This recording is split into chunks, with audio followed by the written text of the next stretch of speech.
Hai guys, ketemu lagi dengan aku di channel Lady Din. Semoga kalian semua dalam keadaannya sehat dan bahagia. Menjalani hubungan yang penuh kebahagiaan adalah impian dari semua orang. Sayangnya ini tidak dialami oleh seorang wanita muda di New Zealand yang menerima takdir kejam saat menerima cinta dari seorang pria. Bagaimana kisah lengkapnya? Tanpa basa-basi lama-lama, kita langsung masuk ke ceritanya ya. Sebelumnya, jangan lupa untuk subscribe dulu channel ini dan nyalakan lonceng notifikasinya supaya kalian tahu video terbaru dari aku.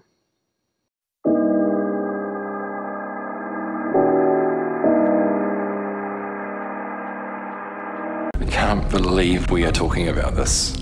Big drop. You're Jim. really scraping the barrel. Big drop. Jim. I'm sorry, I just had to do that. This man is not normal. Sophie Elliott tumbuh besar di kota Dunedin yang adalah kota terbesar kedua di South Island, New Zealand setelah Christchurch.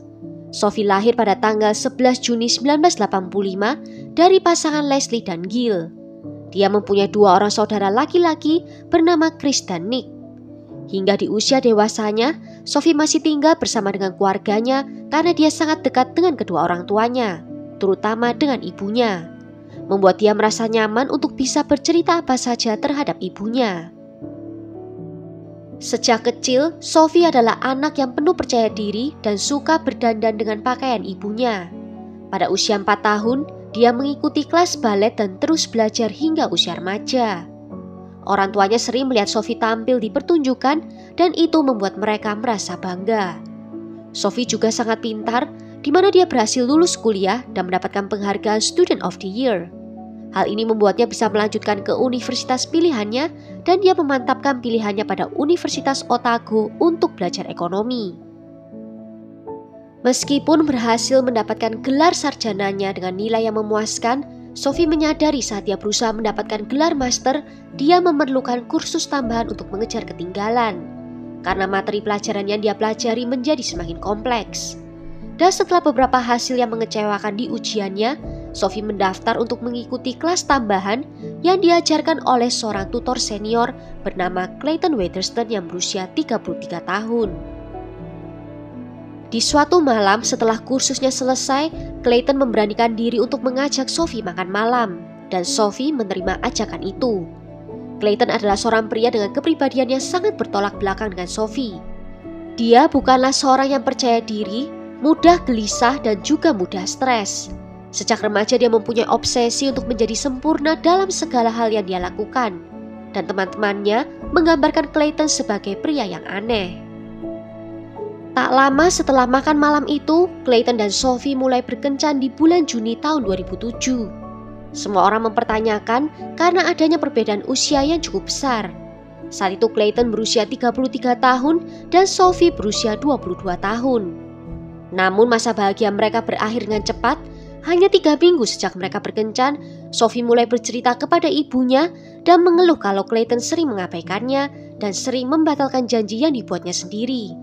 Sebenarnya ini sudah mulai menjadi pertanda, namun Sophie berpikir kalau Clayton hanyalah sibuk. Ibunya sebenarnya tidak setuju dengan pemikiran Sophie, namun karena tak mau mengecewakan putrinya, dia memilih untuk diam. Juga terjadi masalah lain dalam hubungan mereka yang menyangkut masalah seksual. Clayton mengkhawatirkan tentang ukuran alat kelaminnya yang kecil dibandingkan dengan pacar Sophie sebelumnya. Clayton juga memiliki masalah impotensi yang dikhawatirkan Sophie terjadi karena kesalahannya. Akibatnya Sophie sering menangis pada ibunya dan mengatakan kalau dia tidak cukup seksi bagi Clayton. Di musim dingin tahun 2007, Sophie melamar pekerjaan yang cukup menjanjikan di kota Wellington.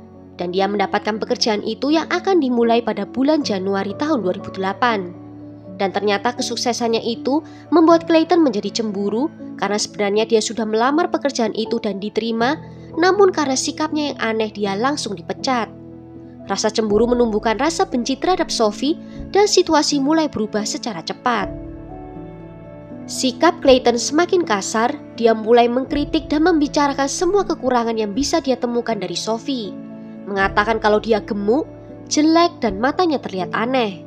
Dan untuk membuat Sophie merasa lebih buruk lagi, Clayton suka membandingkannya dengan pacar sebelumnya. Clayton terus-menerus menjatuhkan Sophie namun selalu menuntut Sophie untuk mengakuinya sebagai pasangan yang terbaik. Merasa bosan diperlakukan seperti itu, Sophie mengatakan pada Clayton kalau dia tidak sehebat yang dia kira. Dan mendengar itu, Clayton menjadi marah. Karena adanya beberapa masalah, di pertengahan bulan Desember 2007, pasangan ini memutuskan untuk berpisah sementara waktu. Namun tiba-tiba Clayton mengabarkan kalau dia mempunyai kabar bahagia dan dia akan mengadakan pesta besar untuk merayakan hal itu. Di mana di pesta itu dia akan mengundang Sophie juga. Sophie dengan senang hati menerima undangan, bahkan dia juga menawarkan diri untuk menjadi fotografer di acara itu. Namun ketika Sophie muncul di apartemen Clayton, pertemuan itu berubah menjadi buruk seketika. Clayton yang mengira kebaikan Sophie mengartikan kalau hubungan mereka akan kembali berjalan. Dia kemudian menanyakan kemana arah hubungan ini. Clayton juga meminta Sophie untuk menuju ke kamar tidur, namun Sophie menolak permintaan itu. Di mana Clayton terus memaksa, membuat Sophie harus menolak lagi untuk yang kedua kali. Dan penolakan itu membuat Clayton menjadi marah. Clayton kemudian mencoba menarik paksa Sophie masuk ke dalam kamar. Untungnya Sophie berhasil melepaskan diri dan lari ke mobil. Clayton mengikutinya keluar ke arah mobil dan meneriakinya, berharap Sophie akan mati dan pesawat yang akan dinaikinya nanti akan jatuh. Sophie menyadari kalau ini saatnya dia harus menghentikan hubungannya dengan Clayton, dan dia juga menuntut Clayton atas peristiwa itu. Setelahnya, Sophie kembali untuk tinggal bersama dengan keluarganya. Di tanggal 9 Januari 2008, Sophie saat itu mulai mengemasi barangnya untuk pindah ke Wellington. Ibunya merasa sedih melihat putrinya pergi, namun Sophie menjanjikan kalau dia akan pulang dalam waktu 2 bulan. Namun sayang, janji itu tak pernah bisa ditepatinya. Selagi berkemas-kemas, dia mendengar ada bunyi ketukan di pintu kamarnya. Sophie membuka pintu dan melihat Clayton berdiri di samping ibunya. Dengan senyum yang aneh di wajahnya, Clayton berkata kalau dia ingin melihat Sophie untuk terakhir kalinya. Dengan terpaksa dan sedikit jengkel, Sophie mengizinkan Clayton untuk masuk ke dalam kamar, namun mengatakan kalau dia sedang terburu-buru. Sophie dan Clayton di kamar tidur sedangkan ibunya menunggu di lantai bawah. Tak lama ibunya mulai mendengar kalau Sophie berteriak memohon agar Clayton menghentikan apa yang dilakukannya. Ibu Sophie segera naik ke atas dan menuju ke kamar putrinya, namun pintu itu tidak bisa terbuka. Selagi dia terus berusaha untuk membuka, dia menyadari kalau teriakan Sophie telah berhenti dan digantikan dengan suara dentuman yang berulang dan suara seseorang mengerang. Dan saat dia berhasil membuka pintu itu, dia melihat tubuh Sophie terbaring tak bergerak di atas lantai. Tubuh itu terlihat terluka parah dan Clayton masih berada di atasnya dan masih terus menikamnya dengan pisau. Dalam keadaan panik, ibu Sophie segera turun ke bawah, menelpon ke polisi dan melaporkan keadaan di rumahnya. Dan saat petugas polisi tiba, mereka melihat Clayton berdiri di atas tubuh Sophie dengan muka tanpa ekspresi. Saat polisi menanyainya kenapa dia melakukan itu, Clayton menjawab karena rasa sakit emosional yang telah ditimbulkan Sophie selama setahun terakhir. Dari laporan otopsi, menyimpulkan kalau Sophie telah ditikam dengan pisau dan gunting sebanyak 216 kali. Mengenai kedua mata, alat kelamin, dada, dahi kiri dan juga pipi kirinya. Bahkan telinga dan ujung hidung dan beberapa helai rambutnya ikut terpotong. Penyelidik menyimpulkan kalau sifat serangan ini menargetkan area kecantikan dan daya tarik dari korban. Seorang ahli patologi mengatakan kalau luka-luka yang ada mengindikasikan serangan yang terjadi secara terus-menerus dan juga terfokus. Clayton secara resmi ditangkap dan didakwa dengan pembunuhan. Dan meskipun mengakui bahwa dia telah membunuh Sophie, namun kemudian dia bersikeras kalau dirinya tak bersalah. Proses pengadilan berjalan memakan waktu lebih lama dari yang diharapkan. Pada tanggal 22 Juni tahun 2019, 1,5 tahun sejak kematian Sophie, persidangan akhirnya dimulai. Banyak bukti yang ditampilkan seperti foto TKP, foto sidik jari, DNA, dan laporan saksi. Hal ini membuat pembelaan menjadi sesuatu yang tidak mungkin dilakukan oleh Clayton sekeras apapun dia mencoba. Hakim juga mengakui kalau kasus ini memegang beberapa detail paling mengerikan yang pernah dia tahu. Tetapi Clayton bersikeras untuk membuktikan kalau dirinya tidak bersalah dan menyatakan dalam pembelaannya. Dia mengungkapkan rasa tidak aman yang dialaminya dalam hubungannya dengan Sophie.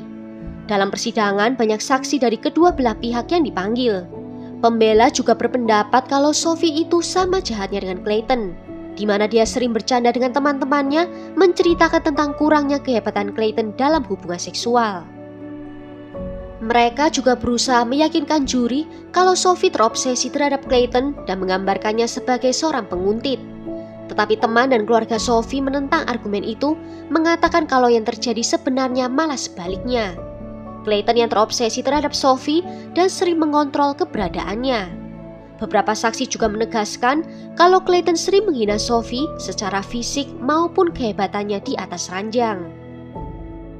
Selama pembelaannya, Clayton berpendapat bahwa Sophie telah menerjangnya dengan gunting. Dan saat dia mengeluarkan pisau, dia melakukan itu hanyalah untuk pembelaan dirinya saja.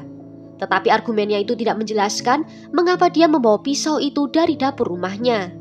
Dan setelah 4 minggu persidangan berjalan, Clayton secara resmi dinyatakan bersalah atas pembunuhan Sophie pada tanggal 22 Juli tahun 2009. Dan dia dijatuhi hukuman penjara seumur hidup tanpa kemungkinan pembebasan bersyarat selama 18 tahun pada tanggal 15 September tahun 2009. Di hari kelulusannya, saudara laki-lakinya yang menggantikan Sophie untuk maju untuk menerima gelarnya. Apa yang dialami oleh ibu Sophie sangatlah mengerikan. Dia harus menyaksikan kematian putrinya di depan mata sendiri dan masih harus menceritakan lagi dalam persidangan. Dan hal ini mendorongnya untuk menulis buku tentang apa yang dialaminya.